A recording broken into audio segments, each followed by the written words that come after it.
Muy bien, entonces el tema que vamos a abordar el día de hoy es transcripción del ARN y traducción de proteínas. El tema de transcripción ya lo habíamos visto como una dinámica, pero a continuación ya lo vamos a ver como una clase. Y aunado a esto, vamos a ver lo complementario a la síntesis de proteínas, que es el proceso de traducción. Ambos procesos forman parte del dogma central de la biología molecular, como se los había mencionado anteriormente, y son indispensables para la síntesis de estas biomoléculas tan importantes que tenemos en nuestra célula y que tienen una gran cantidad de funciones en nuestro cuerpo, como lo son las proteínas. Muy bien, entonces, en cuanto a conceptos previos que debemos manejar, recuerden que el ADN es la molécula en la que se almacena la información genética en los seres vivos y tiene sus componentes estructurales, los cuales se llaman nucleótidos, y los nucleótidos tienen bases nitrogenadas que son respectivamente para el ADN, adenina, timina, citosina y guanina. En cuanto a su replicación, que es el proceso donde sintetizamos nuevo ADN para que posteriormente, cuando se dé la duplicación celular, la mitad del ADN se quede dentro de la célula y la otra parte se vaya a la nueva célula. Como característica tenemos que es semiconservativa, ¿verdad? ¿Qué quiere decir esto?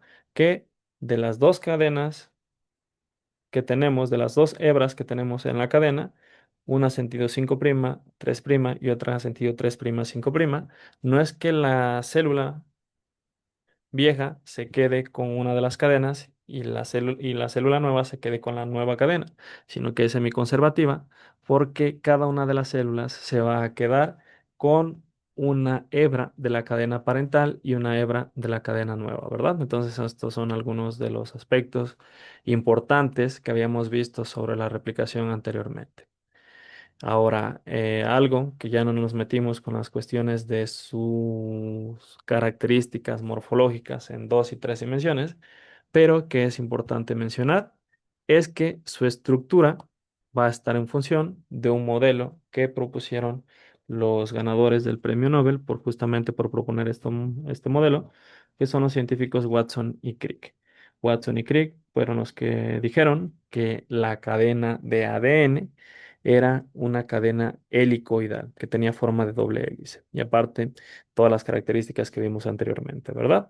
Entonces, pues ya conociendo lo anterior, nos vamos a ir directamente a algo que es muy importante, que es el dogma central de la biología, particularmente el dogma central de la biología molecular, que como habíamos visto, involucra tres procesos: la replicación, donde se forma ADN a partir de ADN; la transcripción, donde a partir de ADN, utilizando como molde un segmento de ADN que se encuentra dentro de un gen, este se va a copiar, se va a transcribir a ARN, a un tipo particular de ARN que se llama ARN mensajero. Entonces, este proceso se llama transcripción, ¿vale? Ahora, el proceso donde el ARN es leído por el ribosoma para formar una proteína se le conoce como traducción. Por eso decimos que la traducción es el paso de ARN a proteína, ¿vale? Entonces, el dogma central de la biología molecular es unidireccional considerando las flechas que están en color negro. Sin embargo, en ciertos organismos, particularmente virus, podemos encontrar un proceso de transcripción inversa. Estos virus que pueden hacer este proceso que va de ARN a ADN, los conocemos como los retrovirus. Además, también hay un proceso de replicación donde se utiliza como molde una cadena de ARN y esta se copia en otra cadena de ARN, ¿verdad? Entonces, este proceso también se conoce como replicación, pero particularmente replicación de ARN, ¿vale? Cabe mencionar que estas situaciones en la conversión de ARN a ADN o de ARN a ARN, pues es más características de ciertos microorganismos, particularmente los virus. Muy bien, entonces, continuando con el dogma central de la biología molecular, habíamos visto que el proceso de replicación ocurría en la fase S del ciclo celular, ¿verdad? Y estábamos estudiando el proceso de transcripción. Habíamos visto la clase pasada que para la transcripción se utilizaba solamente una de las hebras como molde. A esta hebra que le llamamos hebra molde o hebra no codificante, pues básicamente va a ser lo que se va a tomar como muestra para que se copien ahí, se vayan pegando ahí los nucleótidos de ARN y generarnos un ARN mensajero, ¿verdad? Obviamente esto también involucra un procesamiento que vamos a ver más adelante. Entonces, en el ADN tenemos dos cadenas, ¿verdad? Una que va en sentido 5' 3' y otra que va en sentido 3' 5'.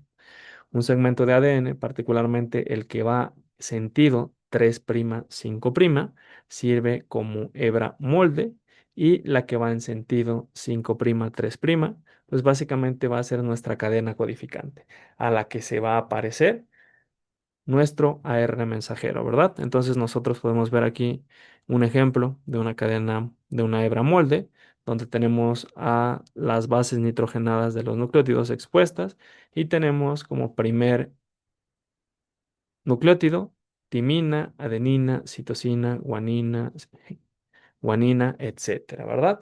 Entonces, durante el proceso de transcripción, ustedes pueden observar que esta hebra sirve de molde, pero para complementar ahí los nucleótidos de ARN. Entonces, donde va una timina, se pega una adenina. En donde va una adenina, la ARN polimerasa, que vamos a ver más adelante, va a pegar un uracilo. En donde había una citosina, la ARN polimerasa va a poner una guanina. Y así nos va a formar una secuencia de nucleótidos, un fragmento de ARN que se va a llamar ARN mensajero. Y si ustedes observan con detenimiento, este ARN mensajero es muy parecido al de la otra cadena, la cual básicamente ni tocó la ARN polimerasa, ¿verdad? Pero al inducir complementariedad de la hebra molde, pues básicamente nos va a dejar una cadena muy parecida a lo que nosotros conocemos como cadena codificante. ¿Por qué cadena codificante? Porque como habíamos visto anteriormente, es justamente la que contiene a el código genético, ¿vale? Solamente que va a haber algunas diferencias. Recuerden que lo que nosotros estamos sintetizando, el ARN mensajero, pues tiene nucleótidos de ARN, ¿verdad? A diferencia de la cadena codificante que tiene nucleótidos de ADN. Por ejemplo, nosotros vemos estas diferencias en el RNA mensajero, donde había una timina, se pone un uracilo. De ahí para allá, todos los demás nucleótidos están en el mismo orden y en la misma ubicación. Aquí tenemos una adenina, al igual que en la cadena codificante. Aquí tenemos un uracilo que sustituye a la timina de la cadena codificante. Aquí tenemos una guanina, citosina, ¿verdad?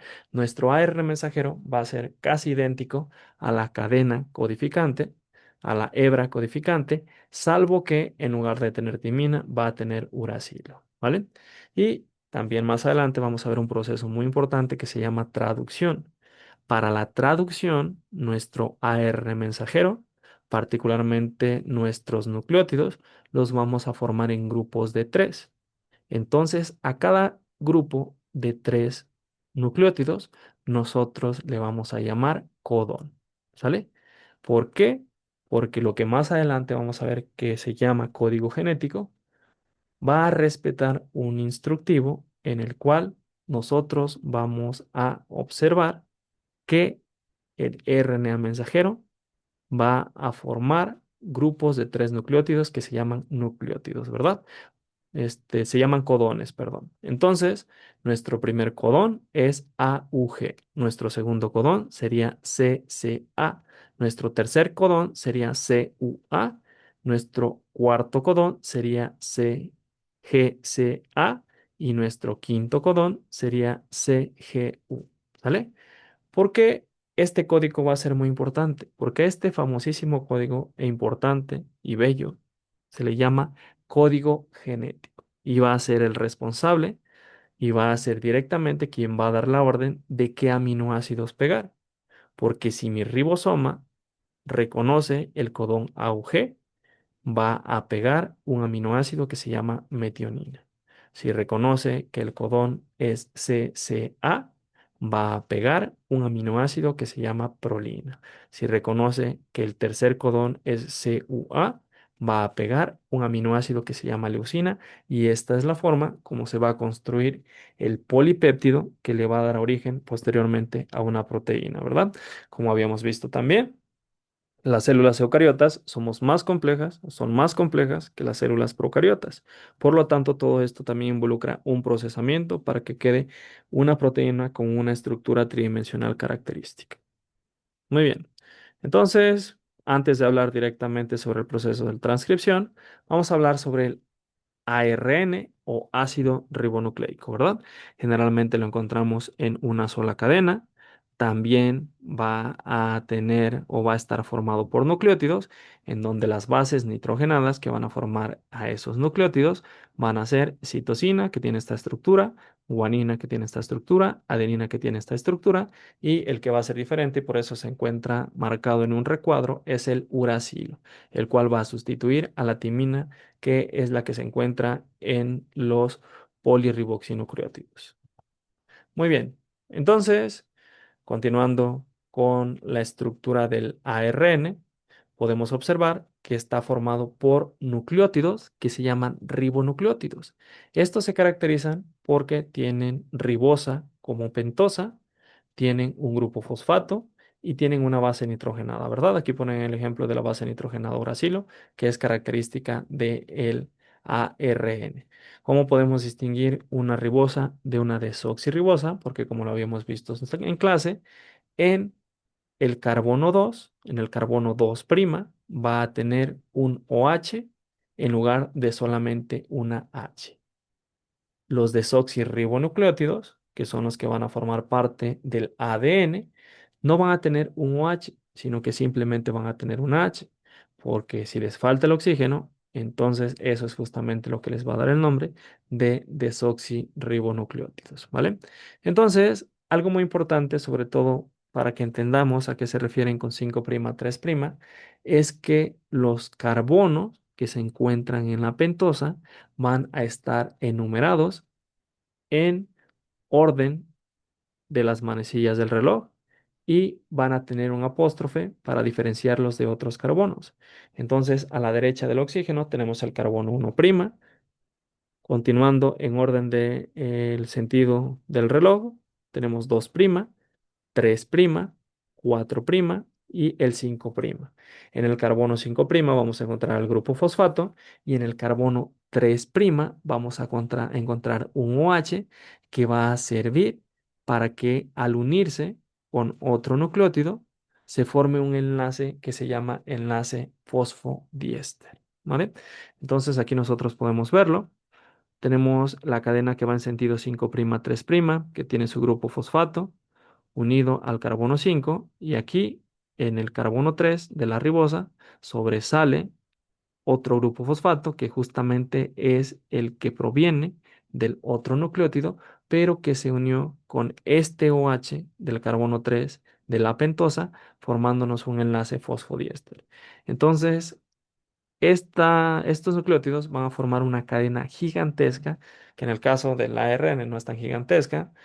Pueden tener 100 nucleótidos, 30 nucleótidos, es mucho más pequeña que del ADN, pero aún así van a ser cadenas bastante grandes, ¿verdad? Entonces recuerden, los nucleótidos, ya sean de ADN o de ARN, se van a caracterizar porque tienen una base nitrogenada, una pentosa y un grupo fosfato.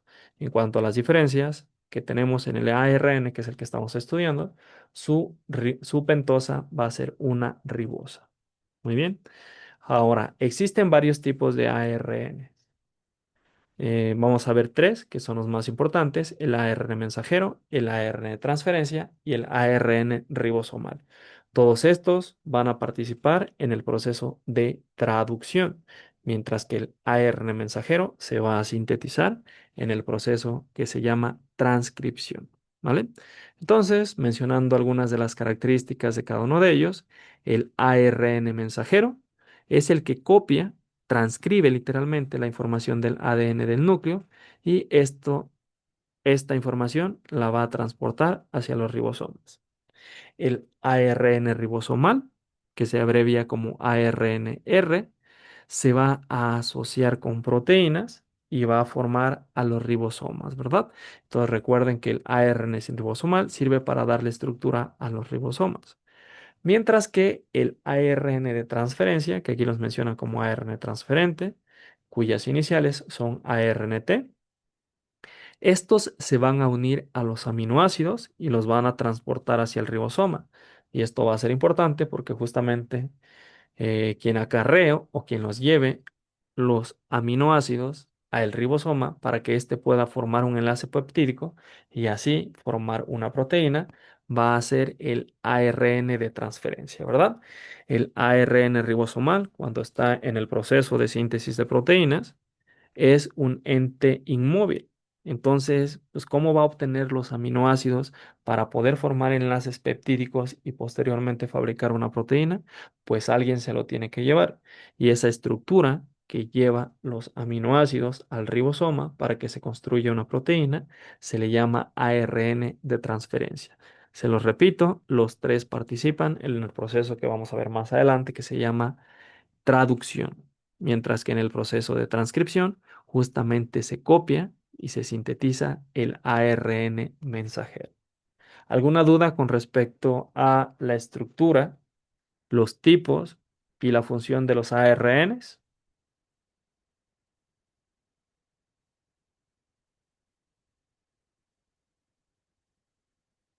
Respondan.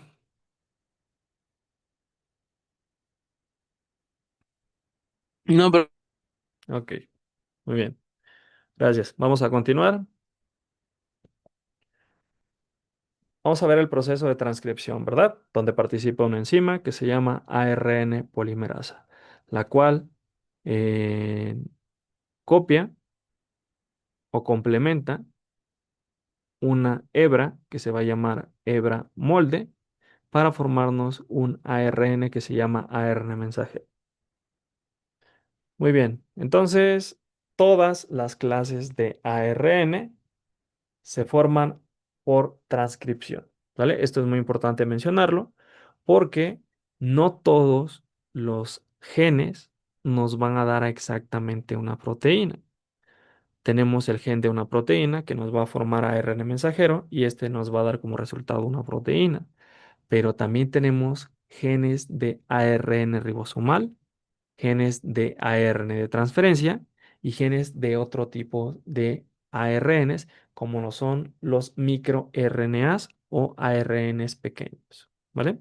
Entonces, a partir de el gen de ARN ribosomal, que es ADN. Al final de cuentas, recuerde que cualquier gen lo que contiene es ADN, se va a formar el ARN ribosomal. A partir de un gen del ARN de transferencia, se va a formar precisamente el ARN de transferencia. Y a partir de los genes de los microARNs, se van a formar pues estos microRNAs. Todos tienen funciones diferentes. El RNA ribosomal y el RNA de transferencia, como ya se los había mencionado, participan en el proceso de traducción.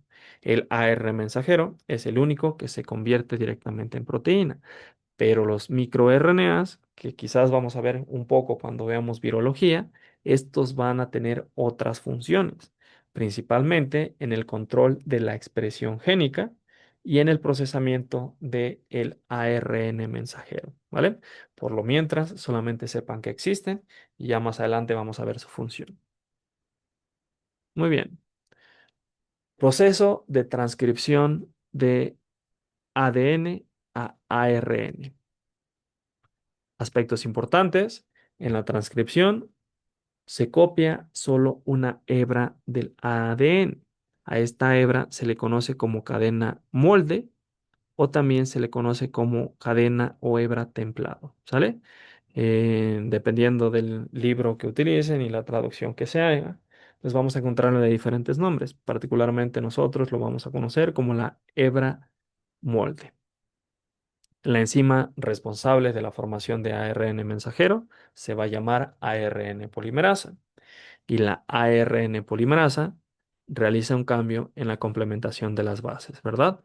La base timina es reemplazada por uracilo. Por lo tanto, la adenina va a ser complementaria al uracilo, ¿vale? Muy bien.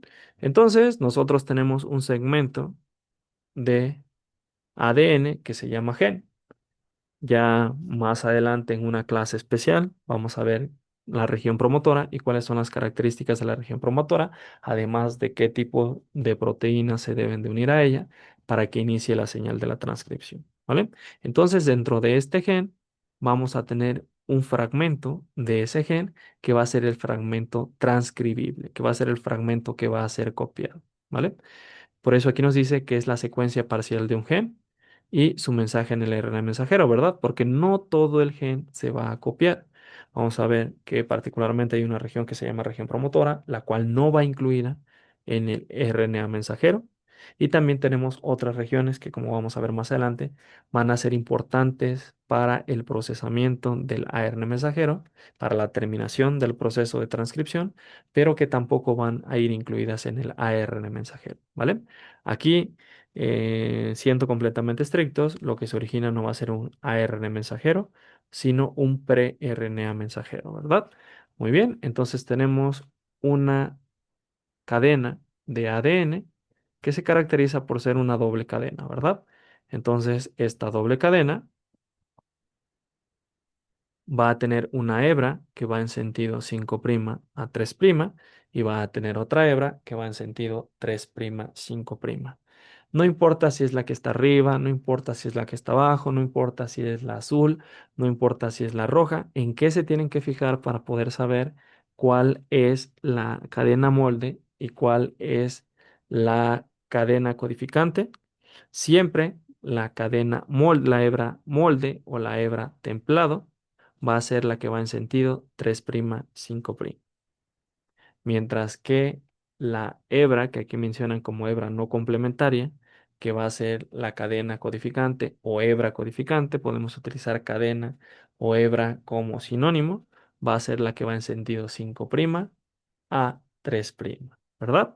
Entonces, mi ARN polimerasa, como solamente trabaja en sentido 5', 3', va a utilizar como hebra molde la que va en sentido 3', 5'.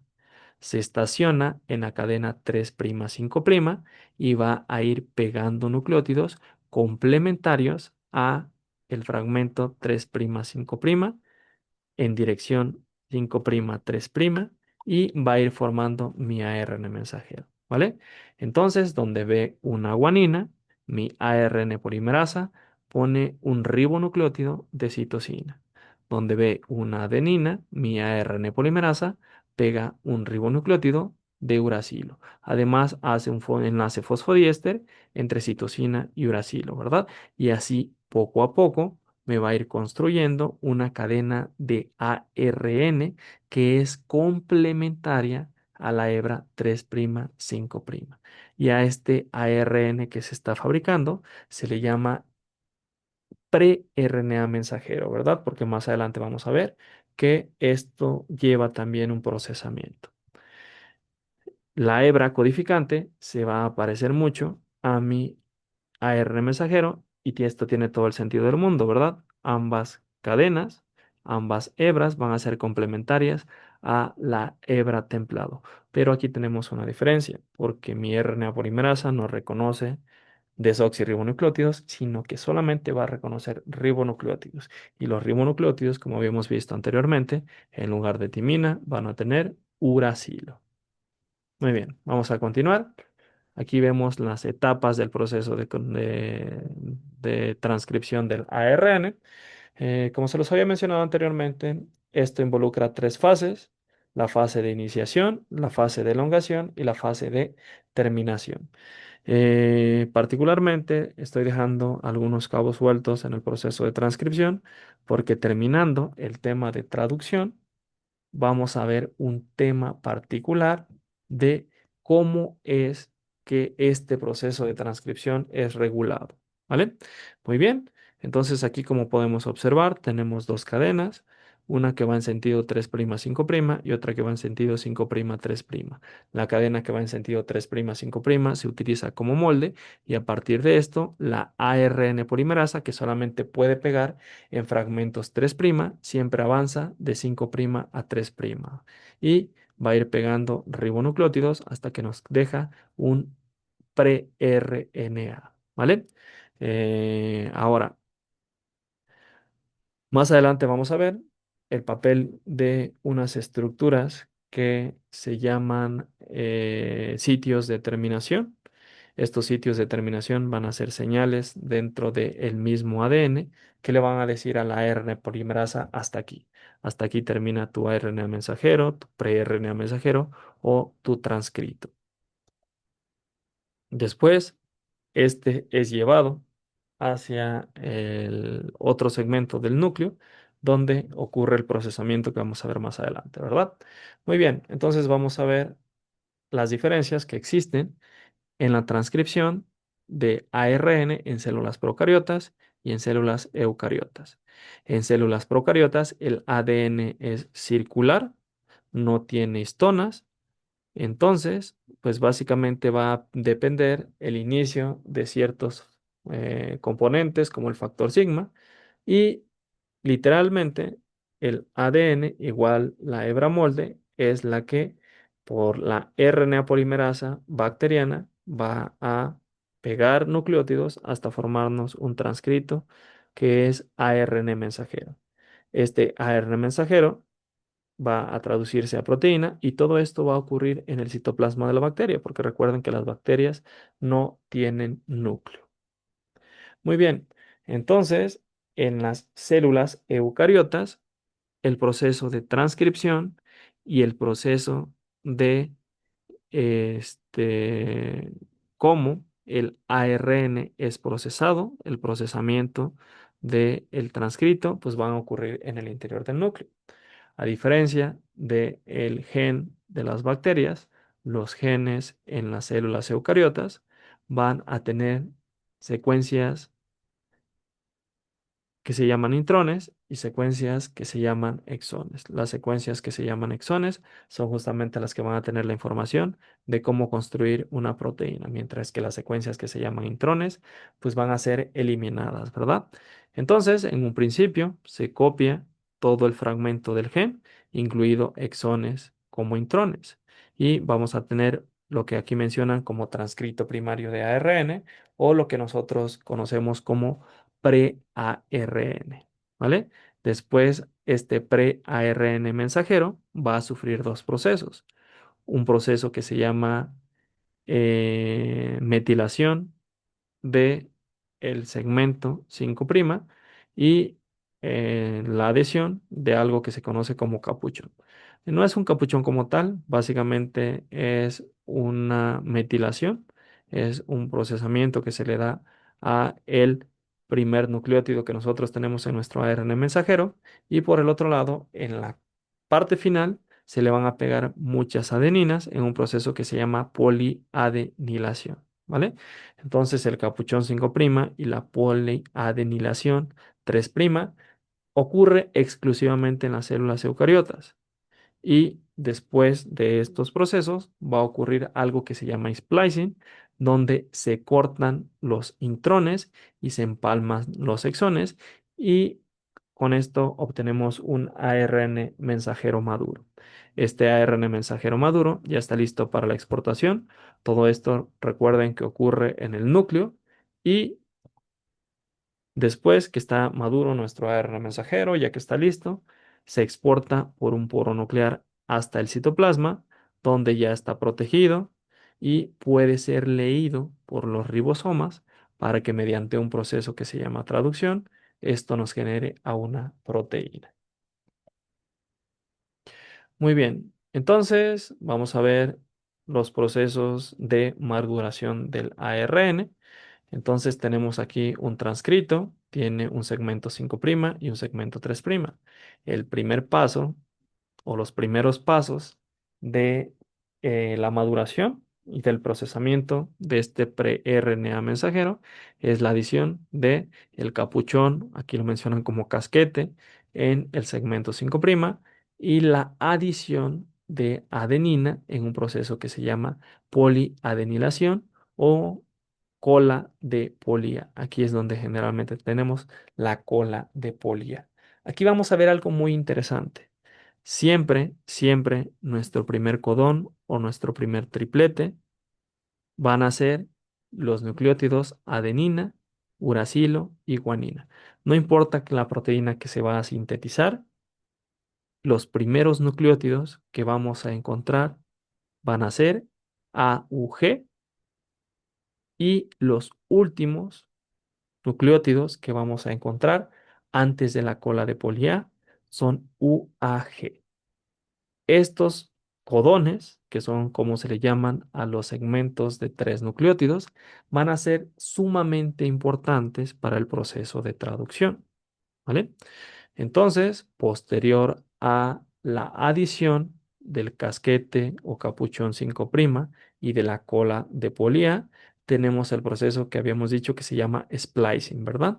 Donde se cortan los intrones y se empalman los exones para tener un RNA mensajero maduro que está listo para que sea liberado hacia el citoplasma y listo para ser traducido a una proteína, ¿vale? Ahora, no todos los splicing se dan de la misma manera. Recuerden que el proceso de corte y empalme, corte de intrones y empalme de exones se llama splicing, sino que también pueden ocurrir otros procesamientos. Entonces podemos decir que tenemos un splicing convencional donde se une el exón 1, exón 2, exón 3, exón 4 y exón 5, en el caso de este ejemplo, pero también podemos tener un splicing o empalme alternativo, ¿vale? Entonces, de un mismo RNA mensajero podemos tener distintas proteínas. Y aquí vemos un ejemplo. Tenemos un pre-RNA mensajero que tiene un exón 1 que está en color azul, un exón 2 que está en verde, un exón 3 que está en rojo, un exón 4 que está en un azul más clarito y un exón 5 que se encuentra en color amarillo, beige o el color que ustedes quieran ver, ¿vale? Entonces el splicing ordinario o el splicing convencional pues considera el exón 1, 2, 3, 4 y 5 en ese orden y después esto nos va a dar como resultado una proteína que se llama proteína A. Pero también en el núcleo existen enzimas que pueden hacer un splicing que se llama splicing alternativo. En el splicing alternativo, si ustedes ven en el segundo ejemplo, tenemos el exón 1, el exón 2, el exón 4 y el exón 5 unidos para formar un RNA mensajero maduro. Después, si este se traduce, ojo, nos va a dar una proteína diferente. Por eso aquí decimos que tenemos a una proteína B. En el otro tipo de splicing alternativo tenemos la unión o el empalme del exón 1, el 2, el 3 y el 5.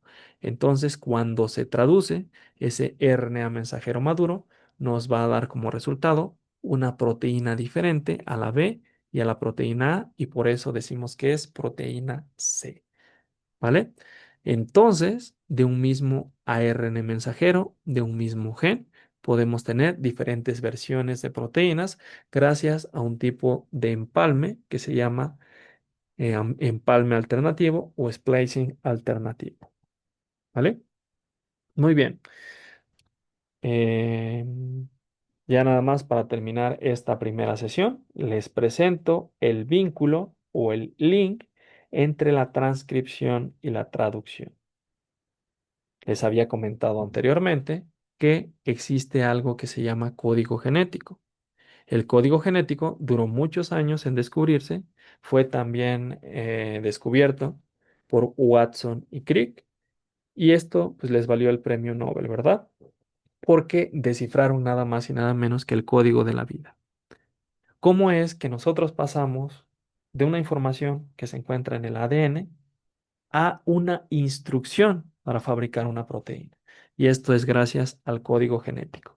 Y el código genético nos dice que cada tres nucleótidos del ARN mensajero nos va a dar la información para poder unir un aminoácido. Entonces, si nosotros tenemos una secuencia de 30 nucleótidos, por poner un ejemplo, esto nos va a dar la instrucción para pegar teóricamente 10 aminoácidos, ¿verdad? Porque cada tres nucleótidos nos dicen qué aminoácido es el que se tiene que pegar. Y aquí es una manera de cómo se lee el código genético. Tenemos una primera posición en el fragmento 5', una segunda posición y una tercera posición, que es la más cercana al extremo 3', ¿verdad? Entonces, si por ejemplo, en el primer nucleótido tiene un uracilo, en la segunda posición tiene un uracilo y en la tercera posición también tiene un uracilo. Y entonces vamos a tener un triplete U. Ese triplete va a ser para que se pegue un aminoácido que se llama fenilalanina. Si en el siguiente codón o triplete tenemos CGU, entonces ahora lo que se va a pegar es una arginina. Y así poco a poco se va a ir formando nuestro polipéptido que va a dar origen a una proteína. ¿Vale? Muy bien, entonces descansamos unos 10-15 minutos y después continuamos con la siguiente sesión.